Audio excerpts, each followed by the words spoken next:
XSFM입니다. I, D, W, K.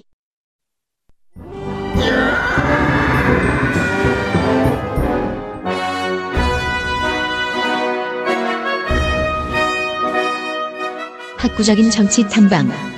시사 아카데미. 이달의 시사 아카데미 2시간입니다. 조성수 소장이 돌아와서 앉아 있습니다. 네, 돌아왔습니다. 어제 이런 얘기를 했습니다. 문재인 정부의 노동정책에 대한 평가. 노조 조직률이 올랐다. 여러 가지 좋은 효과가 있었다. 그런데 전통적으로 노조를 조직할 수 있는 사람들 바깥의 조직에 대해서 실제로 신경 쓰고 있는지에 대한 의문은 여전히 있다. 물론 반대로 그 사람들의 조직률도 올라갔다. 문화도 바뀌었다. 양대 노조의 조직도 조직화 경쟁까지 생길 정도였다. 최저임금 정책의 효과는 있었다. 그런데 앞으로는 큰 걱정이다. 저는 더 큰 걱정이에요. 잘 안 될 것 같거든요. 그 외에 노사관계에는 대단한 진전은 없었다. 네. 예, 이런 몇 가지 지적을 했습니다. 그리고 코로나19 시대 이후에 이게 이제 또 참여정부 때가 생각나는 그림자 중에 하나인데 참여정부가 적어도 이제 그 시기만 놓고 보면 잠깐의 경제 활황으로 반짝했던 때였습니다. 그렇죠. 그리고 정부도 이걸 자랑했습니다. 그럼 진보가 깝니다. 보수는 무시합니다. 근데 코로나19에 와서 그 당시의 사례를 더 극대화한 사례가 나왔습니다. 한국이 물론 큰 기업들 위주인 측면이 없지 않습니다만 특종업계에 집중돼 있긴 합니다만은 경제 성장에 있어서 온 세계 모든 나라들을 이기는 상황이 나와 버렸습니다. 그럼에도 불구하고 1등인 한국조차도 자랑할 것이 마땅치 않습니다. 왜냐하면 역병 때문에 수익 구조가 불균형해진 사람들이 너무 많아졌거든요. 네. 네. 코로나19 정책에 대한 얘기부터 할 겁니다. 네. 사실 코로나19 방역 측면의 평가도 있을 수 있고 여러 가지가 있겠지만, 어제 오늘의 방송의 핵심이 이제 노동존중 사회라는 이제 노선에서의 코로나19 대응은 어땠는가라는 평가이기 때문에, 네. 거기에 이제 포커스를 맞춰서 이야기를 하겠습니다.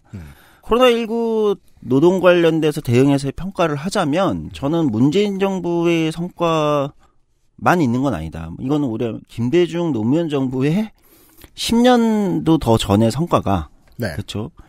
15년, 20년 전의 성과가 지금 빛을 발했다. 이렇게 저는 평가하고 싶어요.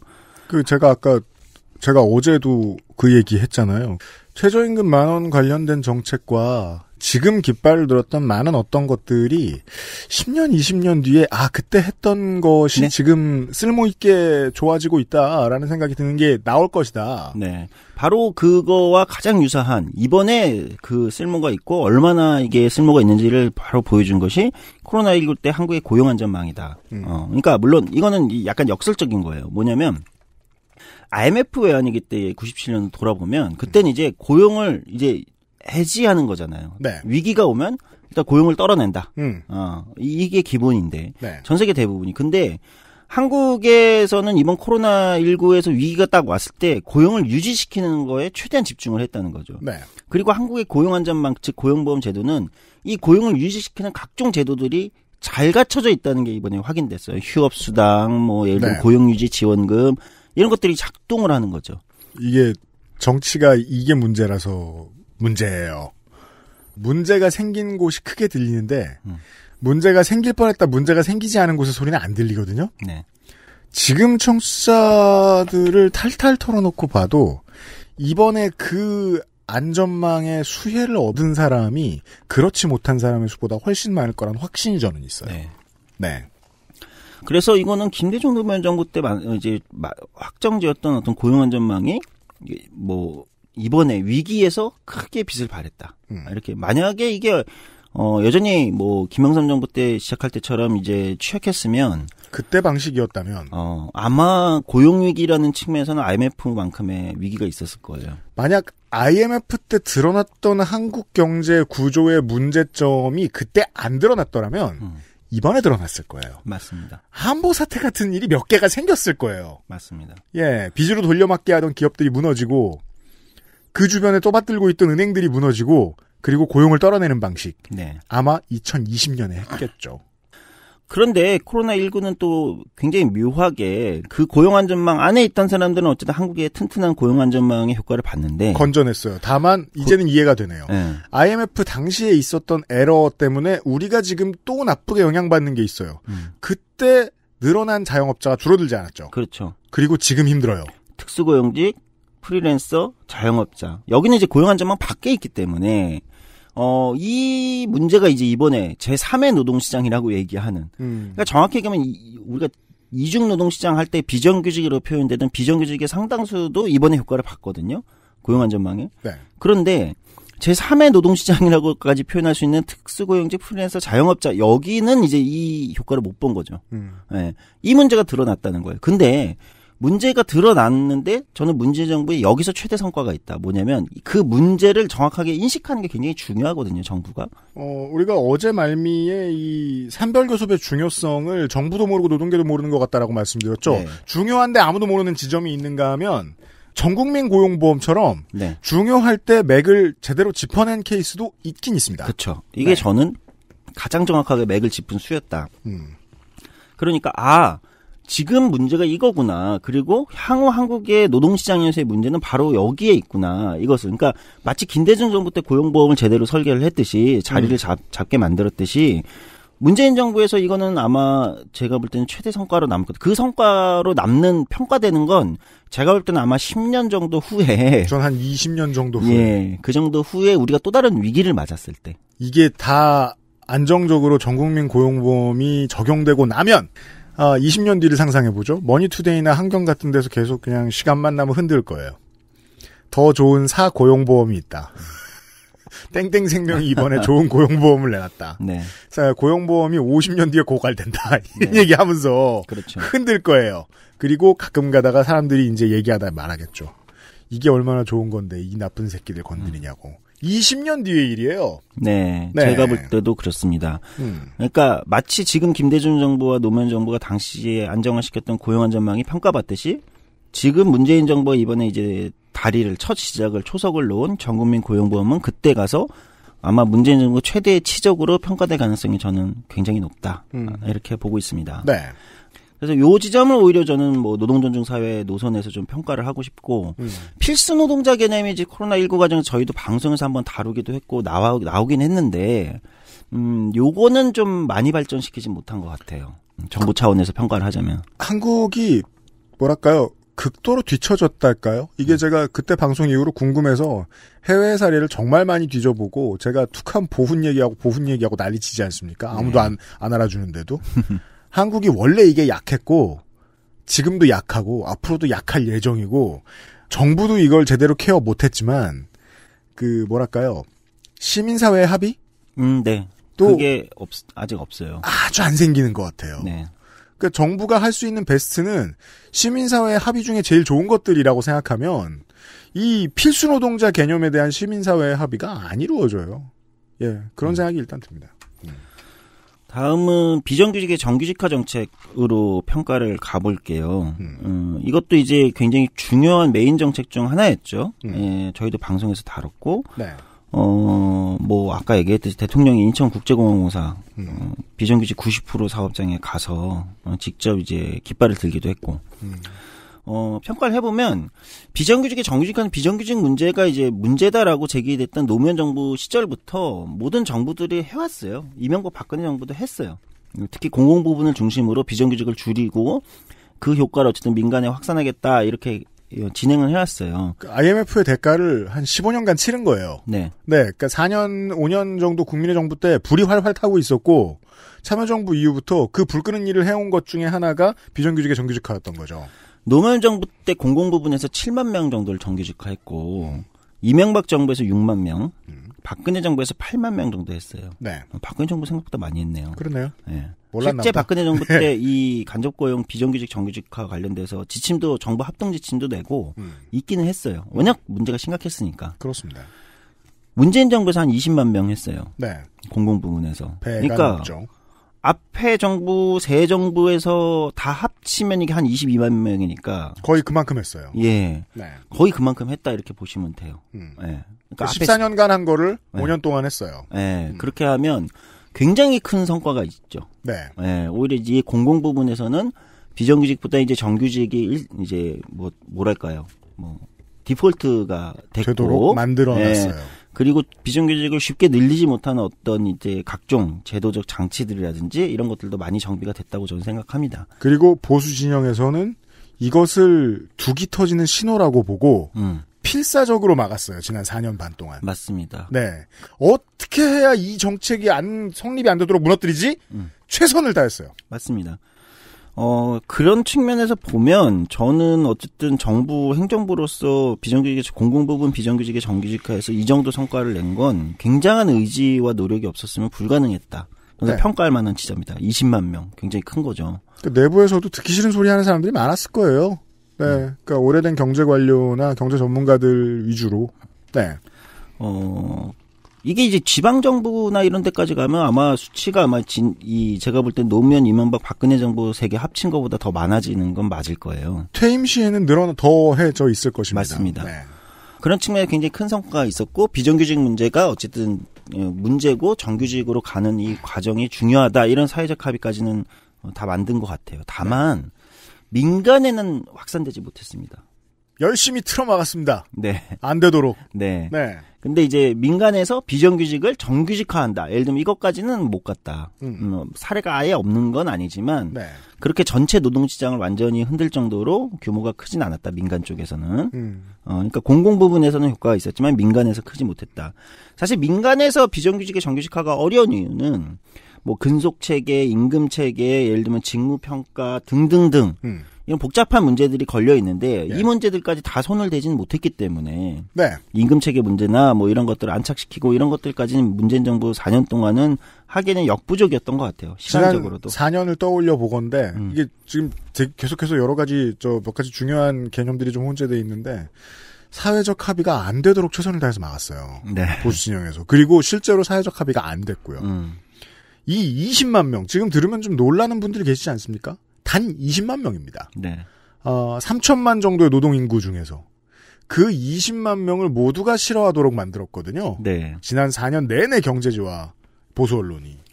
그러면 당연히 사기업도 안 가죠. 네. 그렇기 네. 때문에 민간까지 이게 큰 확산 효과는 없었다. 이렇게 좀 보이고요. 그 다음에 또 하나 좀 아쉬운 거는 이건 노동계 쪽에도 좀 아쉬움을 평가해야겠는데 자회사 논란입니다. 그러니까 이제 상당 부분이 자회사를 만드는 방식으로 해서 비정규직의 정규직화를 했는데 저는 이 방식은 민간에서도 잘 활용할 수 있는 방식이라고 생각하거든요. 네. 왜냐하면 민간에서 자회사 만드는 건 너무 흔한 일이니까. 이거 최저임금 10,000원하고 좀 비슷한 문제의 오류죠. 네, 맞습니다. 자회사면 자회사란 소리만 들으면 들고 일어나서 다 싫어요. 그렇죠. 그러니까 무조건 반대할 건 아니다. 오히려 괜찮은 자회사. 예를 들면 대기업 집단에서 괜찮은 자회사들이 없는 게 아니잖아요. 지주회사 밑에 있으면 자회사인데. 근데 이게 괜찮은 자회사를 만드는 노력에서 정부가 부족했다. 확실히. 그냥 자회사를 좀 괜찮은 자회사를 만드는 노력, 연구도 돼 있었고 하지만 이제 부족했는데. 예상 못했던 함정이었던 것 같아요. 네. 그럼에도 불구하고, 노동계나 나머지 진보 진영 역시 이 자회사 방식이 오히려 민간에 확산시킬 수 있고, 또 괜찮은 자회사를 만드는 방식이라면 이것도 나쁘지 않은 방식인데 노동계가 1도 동의 안 해줬던 것 같아요. 네, 저는 이 부분에 있어서는 조금 아쉬움이 있어요. 물론 이것도 찬반이 있을 수 있습니다. 제 의견에 반대하시는 분도 많은 걸로 저는 알고 있지만 네. 저는 이 부분에 있어서는 정부의 책임 또는 진보의 책임 절반 정도가 있을 것 같다. 이렇게 좀 보입니다. 우리가 이제 인천공항공사 얘기하면서 충분히 이 얘기를 하긴 했던 것 같긴 하지만 네. 다시 한번 짧게 정리를 해보면 소감을 말씀드리면 최저임금 10,000원이라는 구호의 문제는 어제 말씀드렸다시피 이게 안 되면 망하는 것처럼 말하는 사람들이 너무 많으면 문제가 된단 말입니다. 구호란 다 그렇죠. 자회사는 다 위에 빨아먹히려고 있는 존재. 그동안 당해왔던 경험을 바탕으로. 네. 이렇게만 말하면 결과적으로 어떻게 됐습니까? 정규직화가 계속해서 잘 안 됐어요. 네, 우리가 택할 수 있는 옵션이 너무 적어지죠. 다른 역할, 관련된 다른 업종 이런 경우에 만드는 자회사에까지 관심을 갖지 않거나 반대를 했을 때 네. 결국은 노동 존중이 안 되는 결과가 나와버렸단 말입니다. 네. 그건 노동계의 선택이기도 했습니다. 네. 그러니까 더 확산시키고 더 속도를 낼 수 있었던 지점에서 여기서 합의가 되지 않으면서 서로 간에 이 부분이 좀 막혔던 거. 이게 지금 굉장히 아쉬운 지점이다. 저는 이렇게 생각합니다. 네. 다음은 이제 사회적 대화라는 측면의 평가를 해볼 텐데 이것도 이제 문재인 정부의 노동 존중 사회에서 굉장히 중요한 어떤 정책으로 사실 자리 잡았었거든요. 그러니까 대통령이 뭐 몇 번이나 그 경제사회 노동위원회에 가고 직접 이제 경제사회 노동위원회 구성, 조직 구성까지 대통령이 직접 지시했던 사례예요. 뭐냐면 양대 노총만 들어오지 말고 비정규직이나 청년 여성의 대표도 여기에 참여할 수 있게 해야 되는데 이게 이제 대통령의 직접 지시였어요. 그 양대 노총이 그 문제에 대한 역량과 이해가 부족하다는 것을 파악하고 있던 거죠. 예. 예. 비사를 말씀드리면 이미 다 공개된 얘기지만 당시에 비정규직 여성 청년을 참여시키는 거에 있어서 양대 노총이 모두 반대했었거든요. 그럼요. 예, 모두 반대했습니다. 우린 신경 안 쓰는 줄 아냐라는 표면 메시지를 바탕으로 본인들의 고정관념을 유감없이 드러냈었습니다. 네. 그런데 이때는 대통령의 지시로 사실 밀어붙인 거거든요. 양대 노총만 들어와서는 안 된다. 즉 저는 그게 굉장히 큰 메시지였다고 생각해요. 근데 다 무시했죠, 그 메시지는. 아니, 무시한 게 아니라 그렇게 해서 들어왔죠. 그 대표들이. 네. 정부는 했어요. 네. 정부는 했어요. 네, 들어왔죠. 결국은 이제 그때 남아있던 앙금을 가지고 이게 이상한 대로 이제 흘러갔죠. 네. 노동계약이라는 표현을 좀 더 쉽게 쓰게 만들었는데 네. 양대노총으로 하여금 파행으로 갔죠. 네. 결국은. 그래서 사회적 대화를 평가하자면 문재인 정부에서 그만큼 굉장히 뭐랄까요. 이 무게를 저는 더 썼던 그게 뭐 정부 차원이었는지 아니면 대통령 개인의 그거였는지 모르겠지만 청사진은 명석했는데 예, 굉장히 큰 그 프로젝트였고 큰 프로젝트였고 노동운동에서도 뭐 여러 이제 뒤에 뭐 이제 우리가 짚어보겠지만 뭐 논란이 있었지만 굉장히 큰 프로젝트였습니다. 사회적 대화는. 그러니까 김대중 정부 때 이후로 처음으로 제대로 이제 돌아가는 사회적 대화. 예를 들면 국가 규모 그리고 이제 그만큼 주목도 받았죠. 그래서 아니 실패했습니다. 이거는 뭐 잘 안 됐습니다. 네, 이건 뭐 절반의 성공 이렇게 얘기하기도 어렵게 사실 이건 실패했습니다. 이제 뭐 60 먹고 50 먹고 70 먹어서 몇십 년 동안 이 근처를 바라봐 오와서 지금 청와대까지 들어가게 된 이런 정치가들의 입장에서 봤을 때는 이거 잘 안 되고 20년 기다렸다 다시 시도했는데 지금도 안 돼? 네. 놀랐을 거예요. 맞아요. 네. 딱 그런 심정 다들. 네. 그리고 민주총이 결국은 사회적 대화 참여를 포기했잖아요. 네. 조직 내부의 논란을 겪다가 항노총이 참여했고. 그러니까 이제 이 과정을 보면서 이제 노동운동에 대한 특히 민주노총에 대한 이제 평가도 굉장히 많았죠. 아, 이게 여전히 이 논란을 겪으면서 아직도 이걸 못 들어오는구나. 사회적 대화 그다음에 또 한 번 있어요. 코로나19 겪으면서 원포인트 사회적 대화가 한 번 더 있었죠. 총리실 주제로. 네. 근데 그때도 또 이제 민주총이 참여하다가 본인들이 이제 사실 이거는 재밌는 게 민주총이 요구해서 총리 주제로 사회적 대화가 열린 거거든요. 그렇죠. 경제사회 노동위원회는 조직상 못 들어가니까. 네. 근데 민주총이 요구해서 열린 사회적 대화에 민주총이 나중에 참여를 안 하게 되면 합의안을 네. 도출하는데 나오지 않는. 그러니까 이제 사회적 대화를 실패했다라고 평가할 수밖에 없는 거죠. 그러니까 여러모로 우리는 지금 문재인 정부에 대한 평가를 하려고 생각을 하고 있습니다만, 진행을 하고 있습니다만은 민주노총이 스포트라이트를 받고 그들의 정무적 감각을 평가받는 자리가 정말 많이 필요해요. 네. 당신들이 수구화된 것 같다라는 질문도 많이 받아야 되고 거기에 답변하느라 허둥지둥하는 경험도 해봐야 돼요. 네. 그게 이 오래되고 거대한 조직이 너무 부족합니다. 네. 네. 그래서 사회적 대화는 결국은 실패했다 이렇게 평가할 수밖에 없고 네.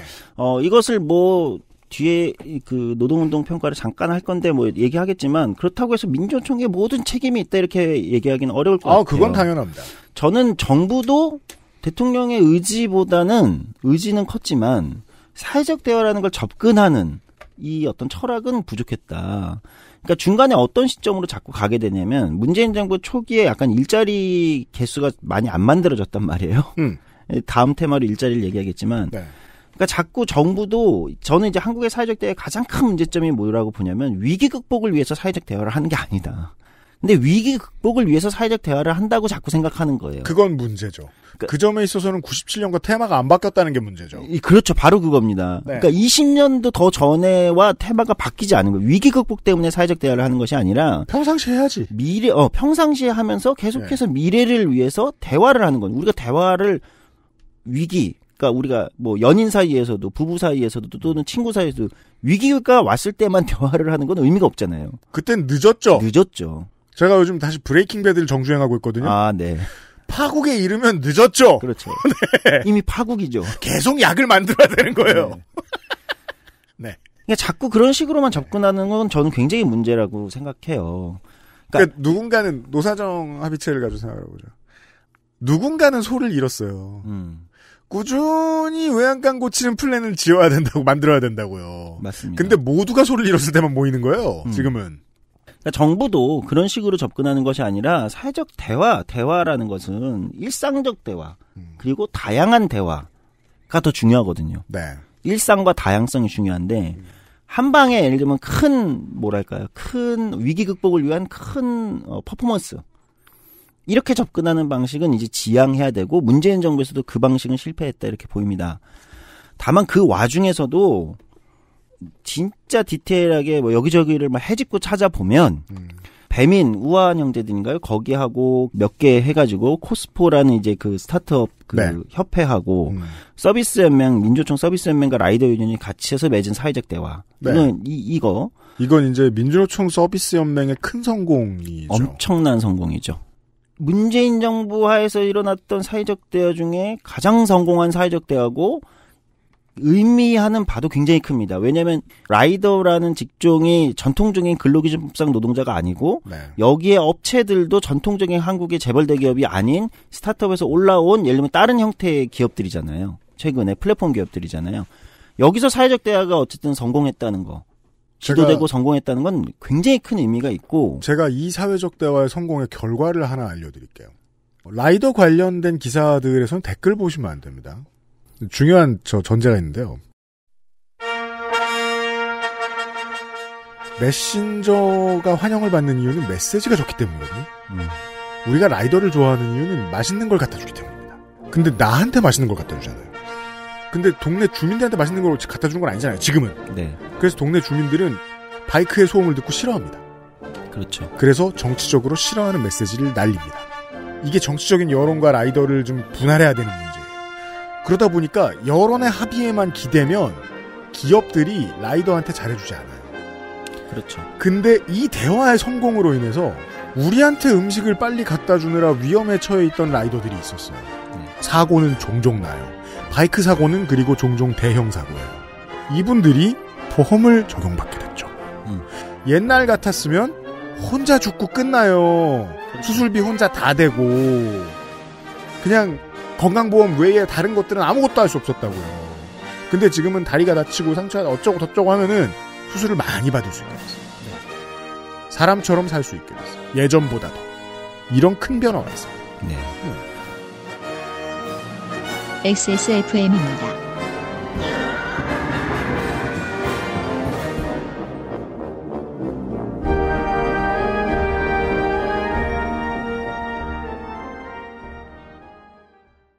퇴소하는 게 엄청 큰일일 거라고 생각했거든요. 근데 너무 아무렇지 않게 집이 바뀌어 있더라고요. 제가 무슨 생각이 들었냐면 그러면 나는 이제 내 스스로 나를 찾아야 되는구나. 내가 할 수 있는 일 찾아야 되는구나. 만 18세가 되면 보육원을 나와 자립정착금 500만 원으로 자립해야 합니다. 이렇게 보호가 종료되는 아이들은 한 해 약 2,500명. 이들은 어떻게 살아가고 있을까요? 18 어른의 건강한 자립을 위해 함께해 주세요. 아름다운 재단 18 어른 캠페인. 아직도 생리대 유목민? 어떤 생리대를 써야 할지 불안하신가요? 100% 유기농, 발암물질 유해 성분 불검출. 어떠한 피부에도 자극 없이 안전하게. 무화학 수압 가공. 100% 국내 생산. 믿을 수 있는 생리대. 소중한 사람들, 소중한 당신에겐 29데이즈 유기농 리얼 코튼 울트라 슬림. 가장 본연의 것에 집중했습니다. 기본에서 답을 찾다.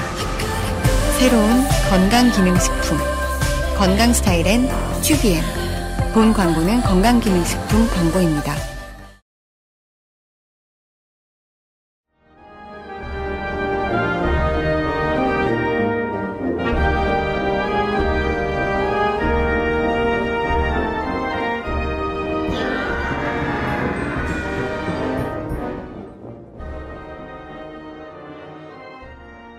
그리고 이제 뭐 최근에 논란이 사실 있긴 하지만 택배 노동조합하고 이제 주요 기업들하고 정부하고 해가지고 이제 사회적 대화를 통해서 이제 논란을 해소했던 택배 이제 뭐죠 물류 분류하고 그렇죠. 뭐 이런 작업의 인력을 어떻게 하고 이런 것들에서 했던 요 택배 쪽의 사회적 대화. 거기도 지금 저 함정이 있죠. 사회적 대화를 한 다음에 지금 대기업들이 빠져나가려고 지금 엄청 애를 쓰고 있는 그쵸. 문제가 있는데. 네, 문제가 있죠. 이것도 사회적 대화가 걸음마를 하고 있느라 생기는 에러입니다. 네, 그럼에도 불구하고 거기서 어떤 협약을 만들어내고 그 협약을 본인들에게 양쪽이 유리하게 적용하기 위해서 이제 다툼이 있지만. 네.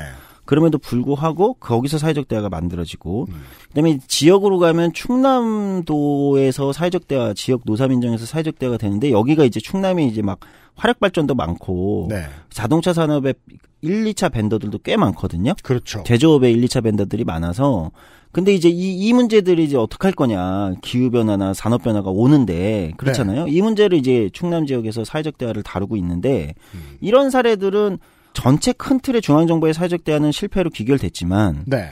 다른 이런 또 성공 사례들이 의미 있는 성공 사례들이 없는 것은 아니다. 오히려 이런 것들에 좀 주목하는. 그러니까 제가 이거에서 더 주목하는 이유는 네. 일상성과 다양성이 있다는 거예요. 여기에 더 다양하잖아요. 이건 뭐 위기 극복을 위해서 하는 것도 아니고. 불과 몇 년 전까지만 하더라도 이런 자리에 자기들이 참여하게 될지도 합의하게 될지도 몰랐을 거예요. 그렇죠. 무슨 국가적 위기를 극복하기 위해서 모인 게 아니라 자신들이 겪고 있는 문제를 어쨌든 해결 방향을 찾아보기 위해서 모이는 이런 다양한 사회적 대화들에 우리가 더 주목할 필요가 있겠다. 이렇게 말씀드립니다. 네. 관련된 사례들은 실제로 지자체로 내려가 보면 꽤 많은 긍정적인 것들도 있습니다. 네. 그래서 앞으로의 다음 정부의 사회적 대화는 좀 이런 방향을 지향했으면 좋겠다 이런 생각이 있고요. 다음은 이제 산업 전환인데 이건 이제 지금 이제 디지털 기술 변화하고 기후 위기로 인한 이제 여러 가지 산업 전환 요구가 이건 뭐 한국만 오는 게 아니고 글로벌하게 굉장히 오고 있죠. 네. 예. 이 부분에 있어서는 아직까지는 좀 뚜렷한 성과는 보이지 않아요. 이게 이제 너무 뒤쳐져 있던 분야라. 네, 사실 한국이 아마 가장 뒤에서 지금 네. 캐치업하는 과정이죠. 평균적인 걸음 속도로 따라잡기가 좀 버겁죠, 한국이. 네. 예. 특히 유럽의 뭐 이런 나라들이랑 비교하면 우린 굉장히 뒤에서 지금 가고 있어요. 한국을 위한 변명을 해봐야죠. 유럽은 19세기와 20세기를 온 구름을 검게 만드는 짓거리를 했어요. 그렇죠. 자기 시민들의 코 속에 석탄을 집어넣어가면서 그 경험을 바탕으로 천천히 상업 전환을 할 동력을 얻었거든요. 많은 사람들의 죽음이 깔려 있겠죠. 그렇죠. 물론 한국의 경제 성장도 많은 사람들의 죽음을 바탕으로 하고 있고 지금도 그러합니다만 한국은 그런 19세기, 20세기를 거치지 않았거든요. 네. 한국은 70년대부터 산업화 입국을 한 나라예요. 네. 시간이 너무 짧았죠. 그렇죠. 근데 이제 와서 갑자기 변화하라고 하니 네. 사실 불만이 있을 수밖에 없어요. 후발주자들은. 실제로는 중국과 동남아시아의 국가들이 이 문제로 더 고통받고 있죠. 맞습니다. 우리보다 더 늦게 이렇게 경제가 발전한 나라들. 그래서 이 기후위기와 디지털 변화, 산업전환은 근데 이제 문제는 이게 이제 피해갈 수 없는 이 과제이기 때문에 문제인 거잖아요, 사실은. 그러니까 죽고 싶으면 그대로 살라는 거란 말입니다. 네. 네. 그래서 이 대응을 우리가 후발주자여서 굉장히 이제 불만스럽지만 어쨌든 우리가 또 후발주자로 또 불만스러울 수 있지만 이걸로 이제 피해갈 수 없기 때문에 이 대응은 어쨌든 불만스러워도 해야 되는 건데 네. 그 속도는 그렇게 눈에 띄는 성과는 아직은 나고 있지 않다. 이렇게 평가할 수 있을 것 같아요. 문제는 향후 10년, 뭐 그게 2030년 탄소 제로를 가던 2040년까지 무엇을 가던 향후 10년, 20년은 아마 이 부분이 한국의 노동시장의 최대의 아킬레스건이 될 가능성이 저는 높다고 생각합니다. 그럼요. 많은 나라들이 그렇겠지만 특히나 한국도 그럴 것입니다. 네. 이게 최대 아킬레스건이냐면 여기서 아마 갈등이 제일 격화될 거고 가장 많은 시민들의 어떤 노동의 변화가 있을 부분이죠. 경제학자들이 중국의 경제가 조만간 꺾일 것이다라고 예측하는 근거 중에 하나도 이런 거란 말이에요. 가장 최신의 산업을 주도하고 있긴 하지만 어찌 보면 가장 전통적인 산업의 끝에 서 있는 나라다. 패러다임 전환을 할 생각이 없는 정부가 영원히 지속된 나라다. 고전적 산업사회의 종말과 함께 중국도 빠르게 종말하지 않겠느냐라는 얘기인데 그 논리라면 한국을 집어넣을 수도 있죠. 그렇죠. 네. 그래서 이 부분은 아마 문재인 정부 다음 정부에서도 최대의 아마 아킬레스건일 거기 때문에 가장 주요한 과제가 되지 않을까요? 시사평론가들이 평상시에는 누가 정권 잡느냐 말고 아무것도 관심 없다가 환경 얘기하라 그러면 5년에 한 번씩 이 정책은 별로다 이러고 말아요. 이명박 정부 때도 박근혜 정부 때도 그랬어요. 문제는 이번 정부에도 그런 핀잔하고 끝냈다는 겁니다. 네. 네. 청사진을 내놓은 게 없진 않지만. 다음은 일자리 사업인데 이게 네. 이제 조금 이것도 이제 좀 의외였던 것은 문재인 정부가 초기에 그 대통령이 일자리 상황판 만들어가지고 붙여놓고 막 일자리 몇 개 창출 막 이거를 굉장히 많이 했었잖아요. 사실 그것도 박원순 시장 오리지널 아이템 중에 맞아요. 하나죠. 네. 근데 서울시에서 실패했거든요, 그거. 왜냐하면 해보니까 쓸데가 별로 없어요. 네. 그래서 사실 서울시에서 일했던 사람들은 아니 저거 우리 실패한 거를 왜 또 저기 가서 다시 하고 있지? 약간 저거 안 될 텐데. 약간 이제 이게 솔직히 있었어요.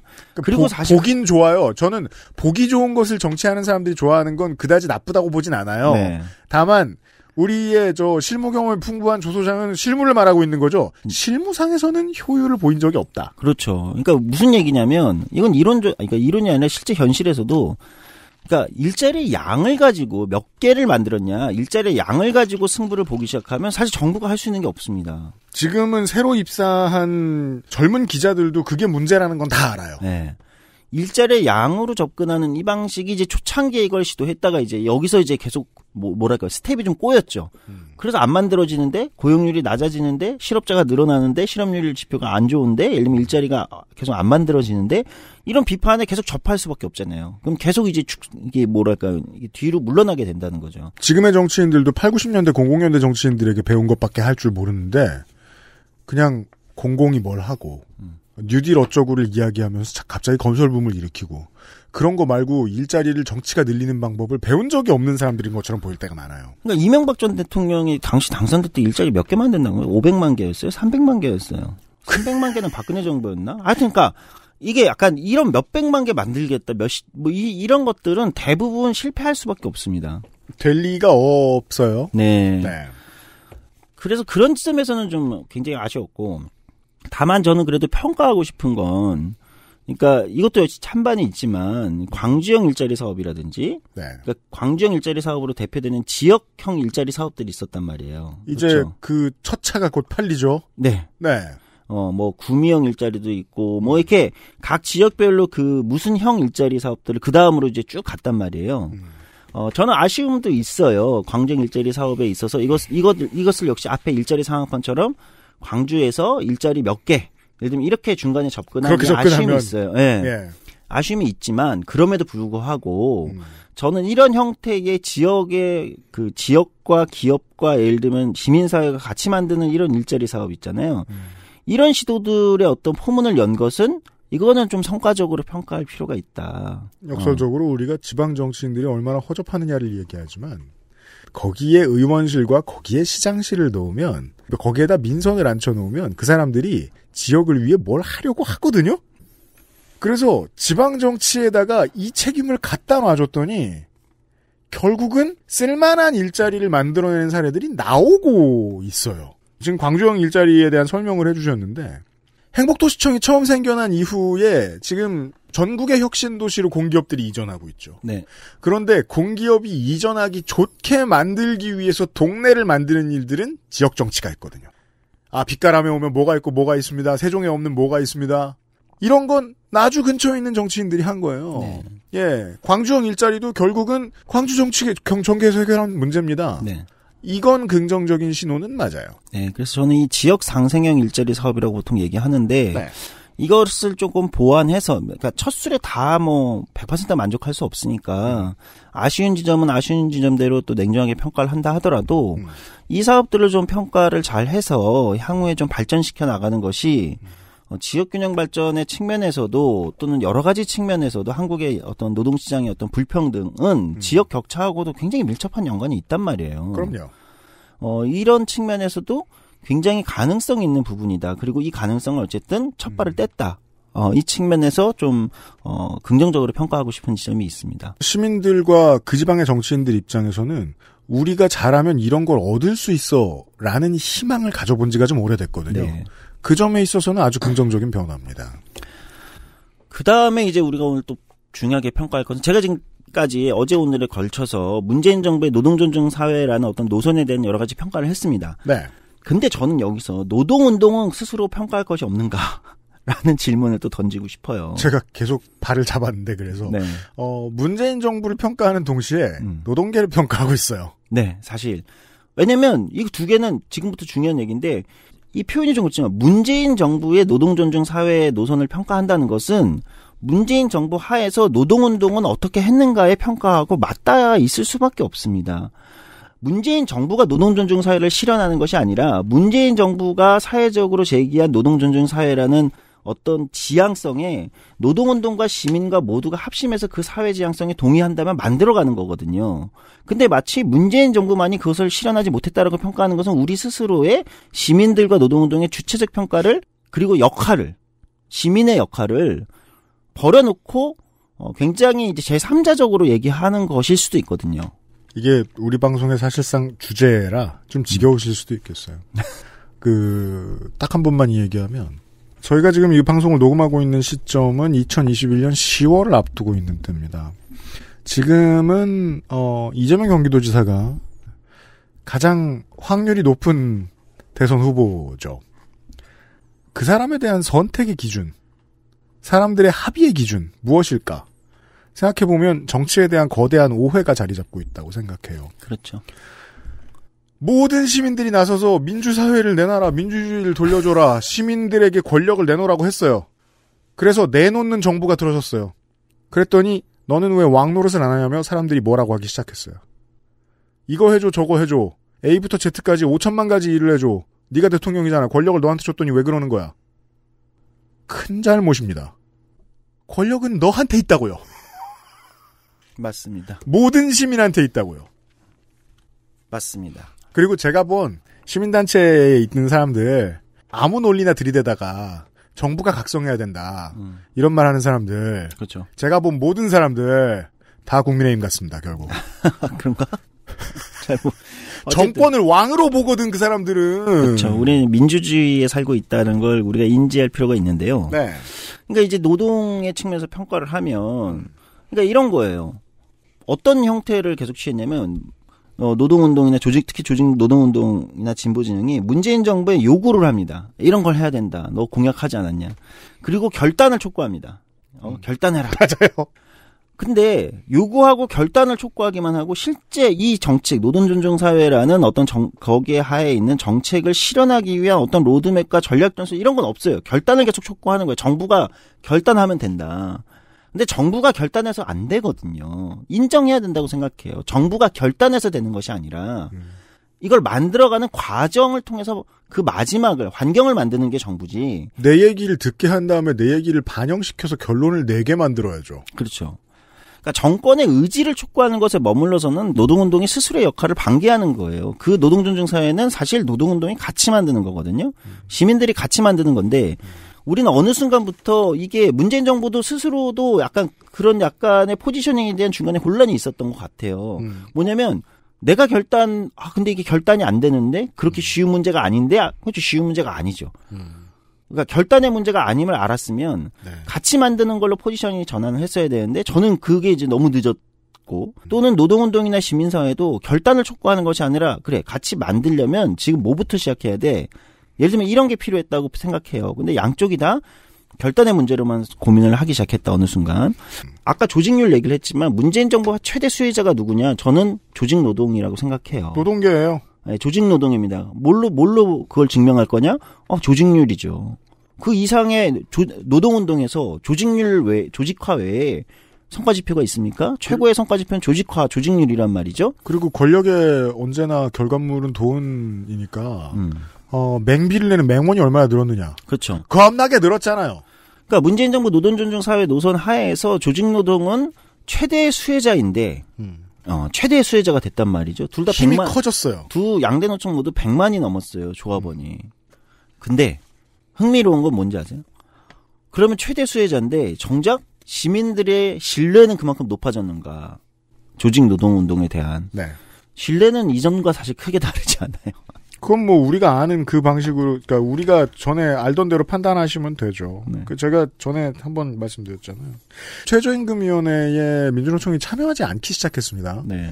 참여하지 않는 선택도 선택이에요. 그것도 존중받아 마땅해요. 다만 참여하지 않았을 때 자신들의 의사가 하나도 반영 안 될 거 아닙니까? 그 결과를 감수한 거잖아요. 그랬으면 참여하지 않기로 결정을 하고 최초의 성명을 낼 때 연맹원한테 미안합니다라는 말을 한마디라도 했어야 돼요. 전 그런 걸 본 적이 없어요. 즉 자기 책임이 없다고 믿는 거 아닌가. 그렇죠. 아주 냉정하게 얘기하면 그런 지점들을 평가할 필요가 있습니다. 그래서 어떻게 보면 문재인 정부에서 조직은 커졌는데 고립은 여전하다.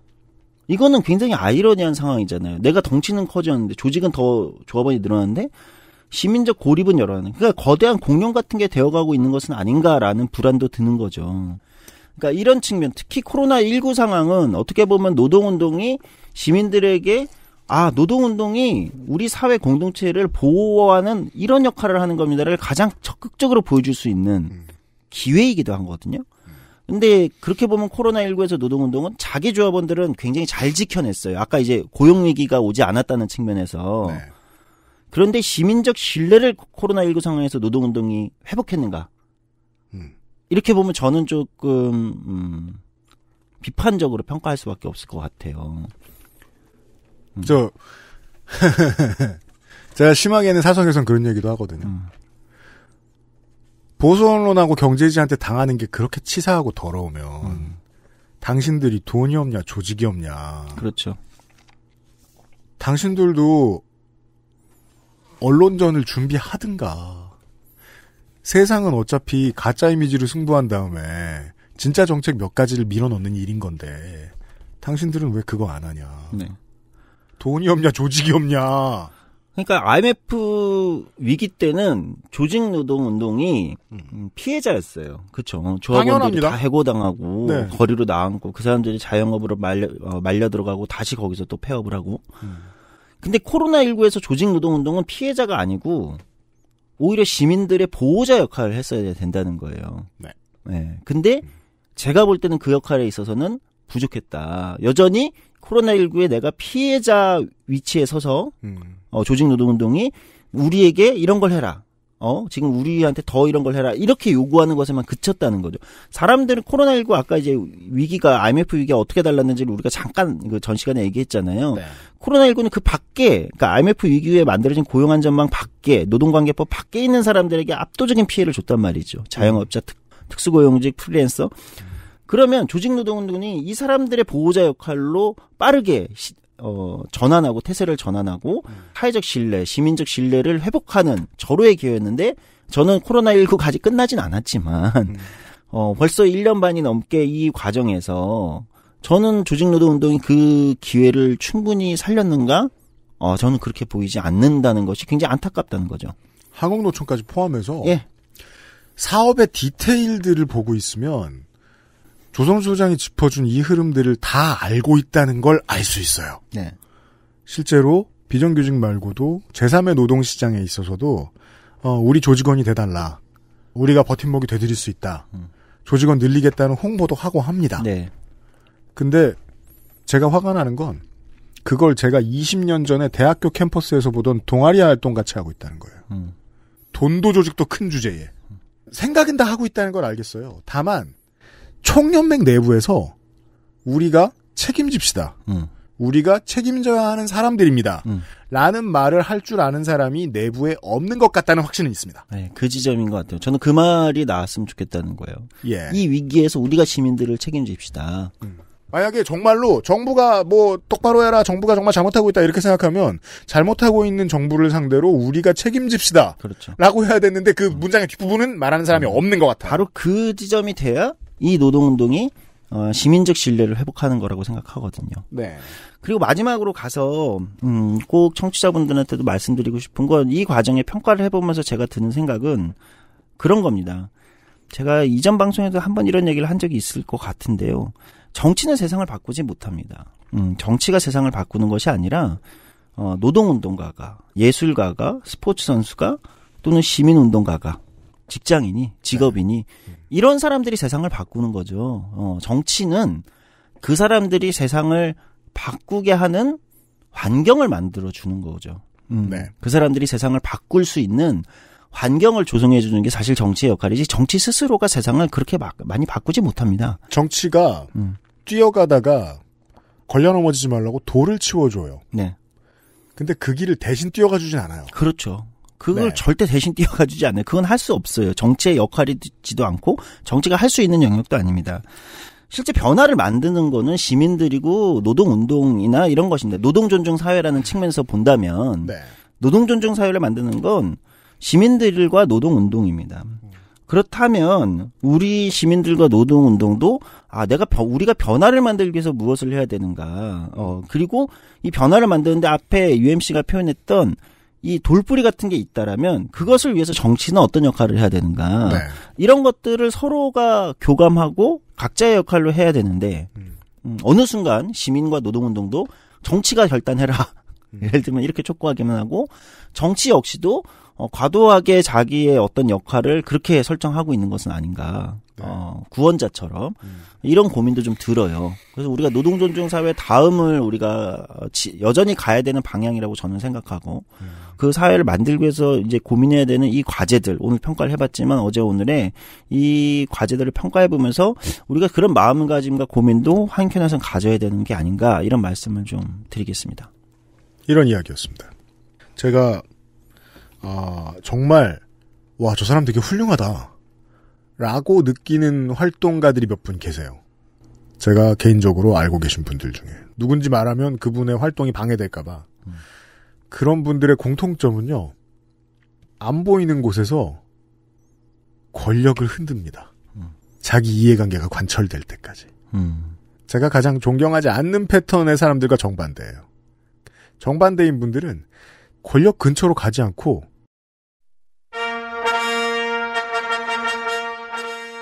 잘 보이는 곳에서 울기만 합니다. 같이 비를 맞아주는 건 아주 훌륭한 이웃입니다. 하지만 비를 안 맞게 해달라고요. 예, 이게 정치의 본령이고 노동 아니고 그 누구도 정치를 할 수 있는 사람이 되는 사회는 만들어져 있다고 생각합니다. 그 자각이 좀 늦은 것 같아요. 우리가 오늘 정치의 많은 요소들을 이야기했는데 그 중에 가장 중요한 건 관성인 것 같아요.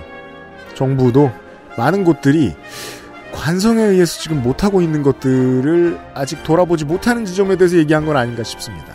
이 이야기는 5년 뒤에 다시 해보죠. 다음 대통령이 탄핵당하지 않으면. 네, 알겠습니다. 네, 조성수 소장이었습니다. 수고하셨습니다. 네, 수고하셨습니다.